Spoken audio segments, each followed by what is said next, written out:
Yo, what's up? Erom Sports and Hizzy getting busy. Yo, who is he? We're back on some NFL stuff. All right, Mount Rushmore, top 4 players all time for 2 franchises.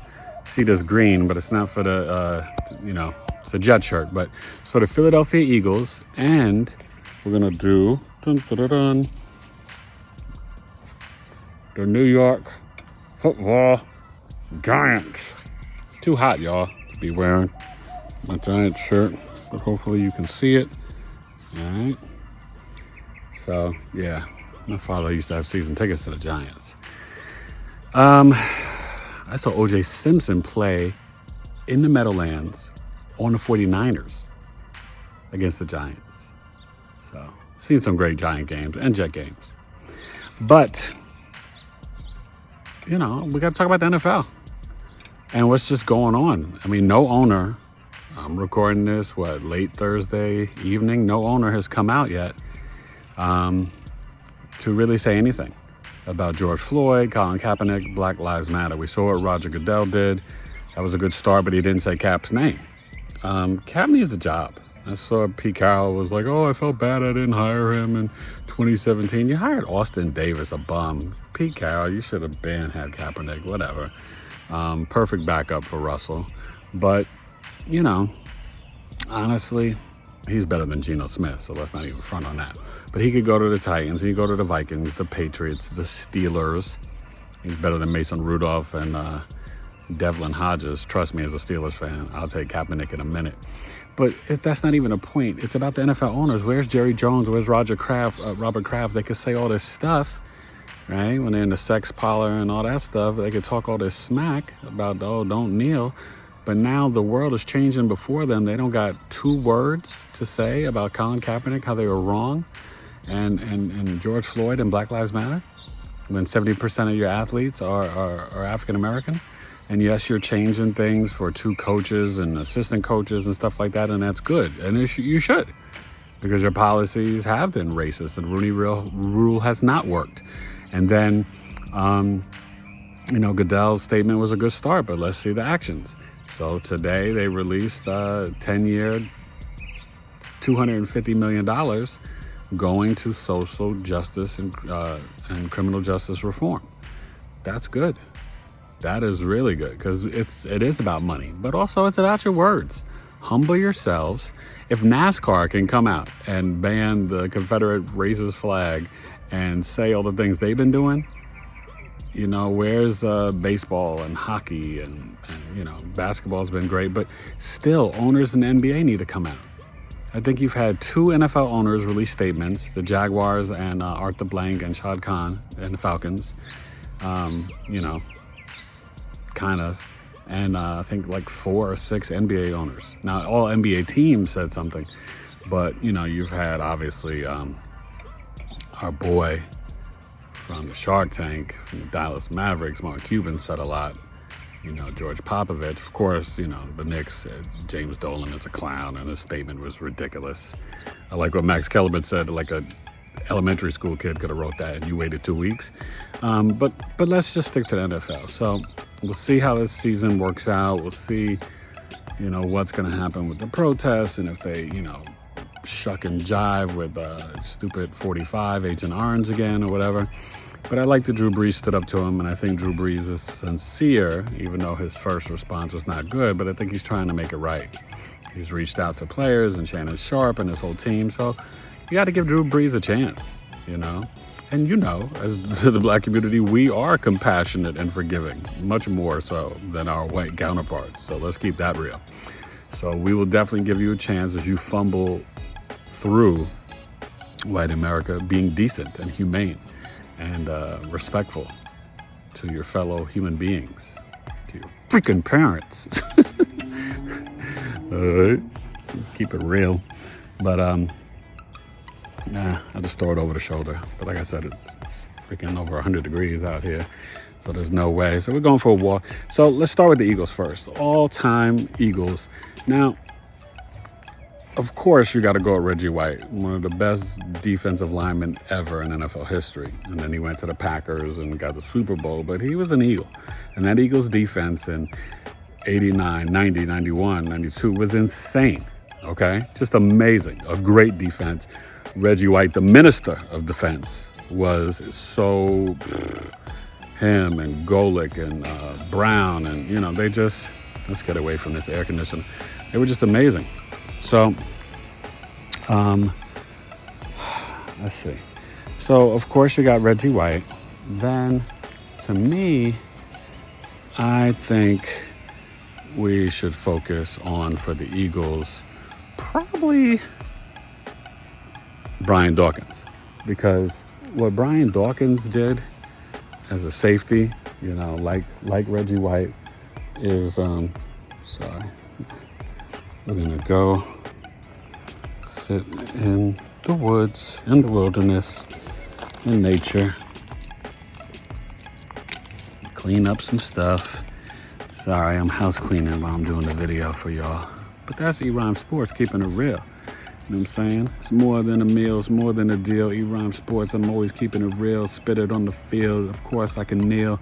My protest is how I suggest that you need to grow up and learn to manifest.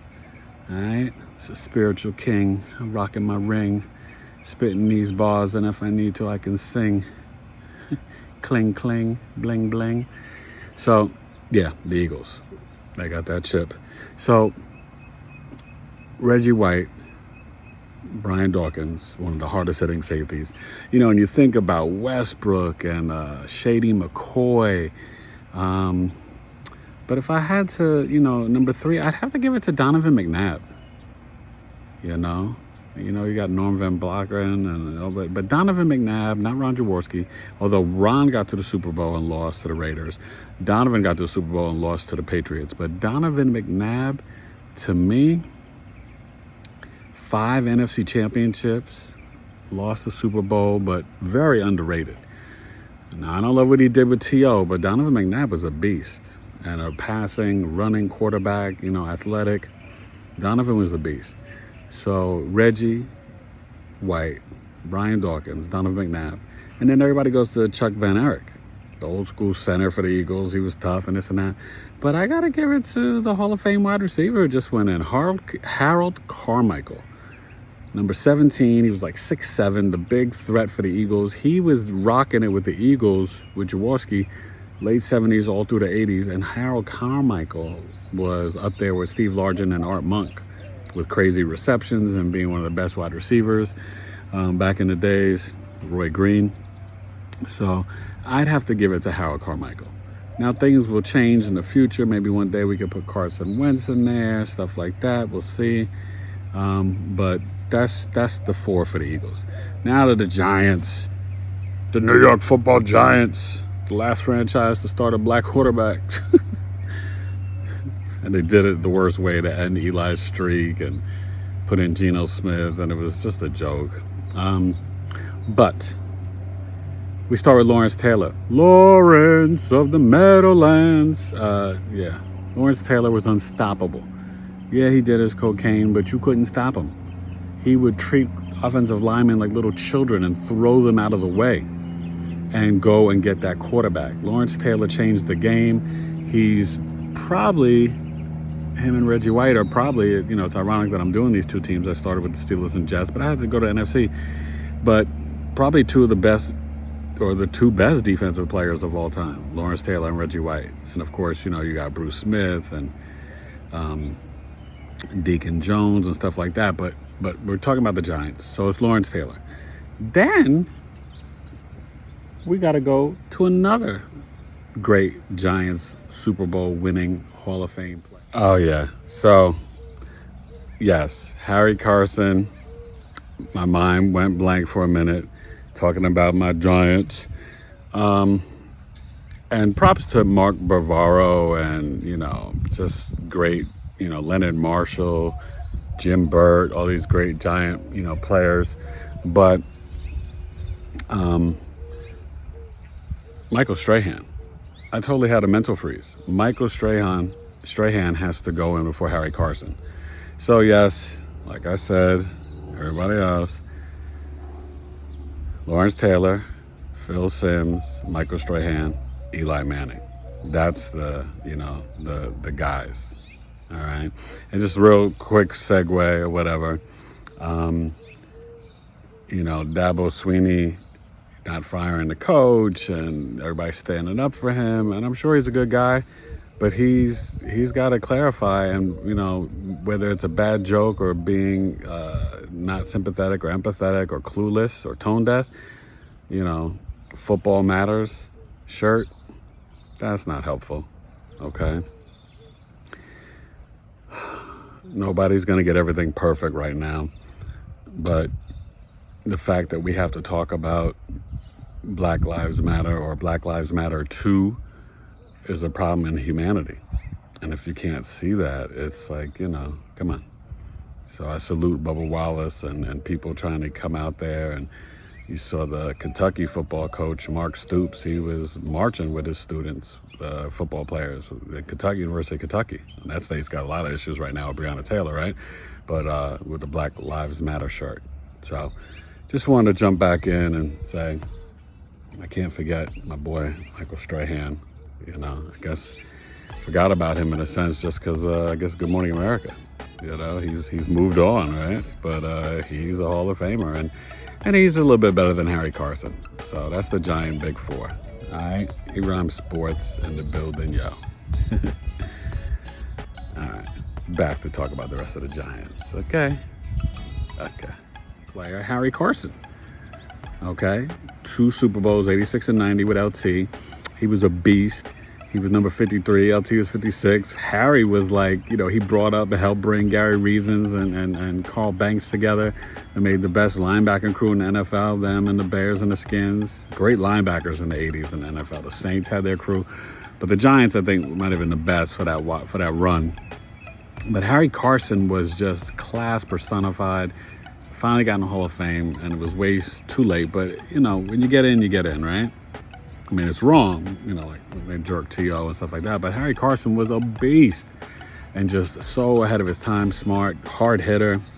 Then you really have to go with Phil Simms. Phil Simms, got the Giants to the first Super Bowl, won it, and then helped lead them to the second Super Bowl. But remember, he got hurt, and Jeff Hostetler had to take it over, and they won that second Super Bowl with O.J. Anderson against the Bills, and they just kept the ball away and let Thurman Thomas run crazy, but they stopped the passing attack. That was Bill Belichick and Bill Parcells with a great design. Bill Belichick, don't forget, two Super Bowl wins as a DC as a defensive coordinator. Brilliant. So, number 11, Phil Simms, great broadcaster. Tony Romo housed the spot, but that's all right. Phil Simms is in the studio with CBS. Phil Simms is classy, great guy, great New York Giant. And then, of course, number 4, to me, he's a borderline Hall of Famer, but he's going to get in because he's a Manning and he's got 2 chips. And he beat the Patriots twice, and he beat an undefeated Patriots team. But Eli Manning is an all-time, he's the Giants' best quarterback of all time, okay? And he, he's just amazing. Now, look, in the future, you could debate Tiki Barber was great, but he didn't play long enough. And but shout out to Tiki, definitely a beast, very underrated. And in the future, maybe it's, you got to love Odell and Victor Cruz, but not long enough. But in the future, it's going to be Saquon Barkley. I truly believe that, but I can't put him there now. He's not on the Mount Rushmore yet. So you're talking about that's the Giants' Mount Rushmore, all right? So you got the Eagles and the Giants. I think next time I'll do one AFC, one NFC. You can comment down below here. Subscribe to my eComplete page, eRhyme Sports, you know what I'm saying? But I think you can tell me what teams you want. I might go Packers, but that would be Reggie White again probably, right? Maybe I'll go Broncos, and maybe we'll go to the NFC West. Maybe Broncos and Niners. Get a little Elway, Montana action going. I like that. 49ers and Denver Broncos. That's what your boy eRhyme Sports is going to do next, all right? So be well, be safe, God bless. Protest, no stress. Progress. Peace, love, healing humanity, Black Lives Matter. And The world's changing. Now, let's just hope you're willing and ready to change with it. All right? E-Rhyme Sports. Peace.